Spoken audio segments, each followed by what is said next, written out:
大家好，我係劉偉強莊主，咁歡迎大家收睇經濟通嘅一周部署。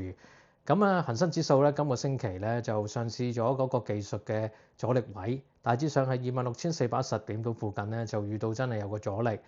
連帶埋咧就連跌咗幾日㗎啦。但係咧就本身咧就國際油價方面咧仲要企翻咧就91.8美元一桶以上呢個關鍵嘅位置。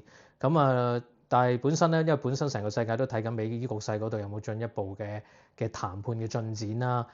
一路都好反覆。但係咧就美國嗰邊手咧就費城半導體指數咧就創咗近期新高，連帶埋咧就帶動到咧港股呢邊手咧都係有啲晶片股做得開始唔錯，尤其是咧就今日個表現咧見到嘅中芯國際咧一次過就爆起咗爆上咗咧。近期嘅橫盤位啊，就喺60蚊以上呢個咁嘅橫盤頂嘅位置。周線圖入邊嚟講咧，都有做得唔錯嘅表現添。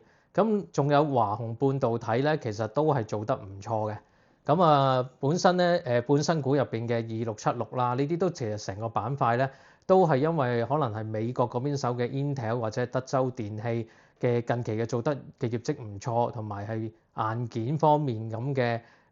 即係講緊走勢做得唔錯咧，就連帶埋香港呢邊手都做得唔錯啦。咁你話下週個部署咧，其實我哋分開兩個梯隊啦。如果你話新經濟呢方面嘅半導體咧，咁當然密切留意緊美國嗰邊手都會唔會半導體嗰邊手有冇啲嘅回吐啦。但係如果正常嘅話咧，咁香港呢邊手嘅半導體咧，亦都睇得到講緊華虹半導體或者係中芯國際咧，似乎咧下週都可能係有個升勢可以跟進嘅。另一方面咧，就港股另一個梯隊咧，就比較舊經濟方面，就睇得到咧，就內銀股呢幾日咧，就算係港股跌落嚟都好硬淨。可能咧就下個禮拜咧就憧憬內銀本身又相繼會出業績啦。可能咧就市場上就會係諗緊，內銀嘅表現應該都唔錯，甚至咧當個市況不穩嘅時候咧，都睇得到咧資金咧係比較趨向流入內銀股，係攞嚟做一個防守嘅，即係攞嚟做防守嘅。睇落去咧就走勢上邊咧就建設銀行可能會比較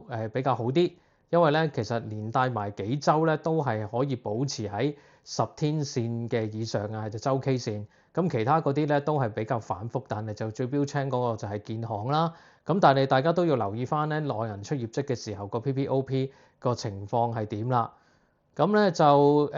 以上我提及嘅股份咧，其實我係冇持有嘅。多謝大家收看啦。下次再見啦。如果中意呢段片嘅朋友咧，記得咧就訂閱呢個頻道同埋撳個 like 啦。